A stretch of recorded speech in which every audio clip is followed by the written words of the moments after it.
এটা গোটা জিরে, পাঁচফোড়ন, শুকনো লঙ্কা আর সর্ষে একসঙ্গে ভেজে গুঁড়ো করা আছে।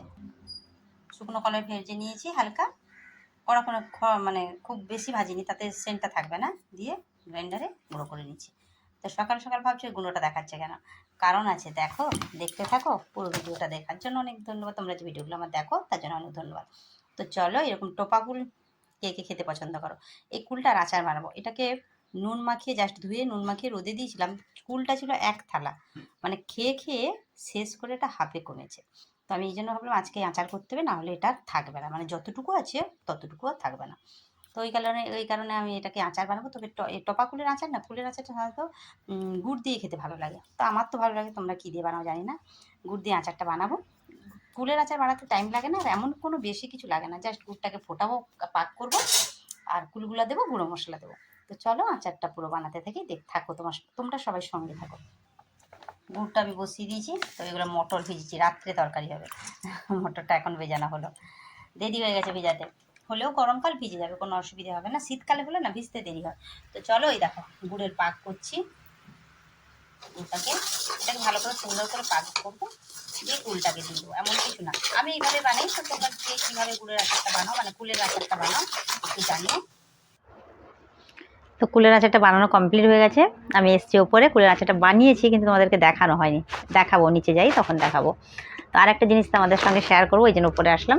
একটা অনলাইন থেকে কী এসছে জানি না, জানি কিন্তু তোমাদের সামনে এটা খুলবো।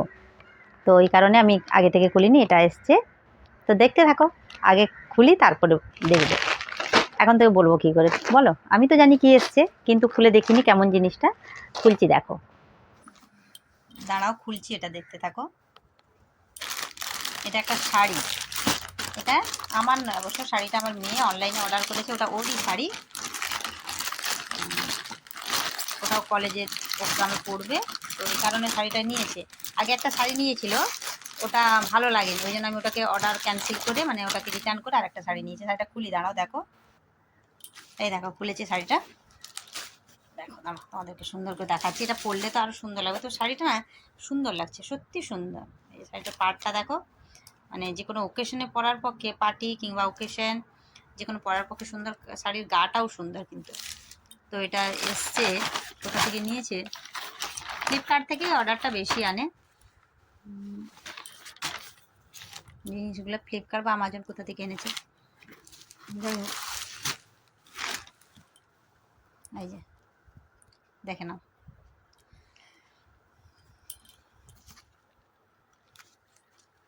যে শাড়িটা নিয়েছে কত, এটা কত প্রাইস না আমি ঠিক জানি না। ও পেমেন্ট করা ছিল, আমি জাস্ট গিয়ে শাড়িটা নিয়ে আসলাম। কত শাড়ির দাম তা আমি জানি না।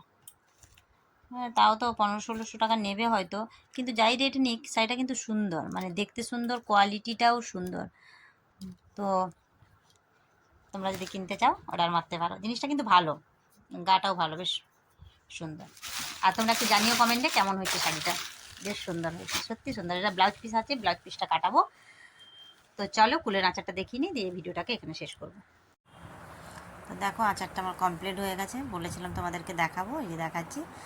তো আচার জিনিসটা না সঙ্গে সঙ্গে ভালো লাগে না, এতটা টেস্ট হয় না। মানে নুন, মিষ্টি আর মশলা সবটা একটু রাখার পর, 1 দিন 2 দিন রাখার পর ওর মধ্যে ঢুকে। তো তাও একটা কুল মুখে দিলাম, বেশ ভালোই লেগেছে।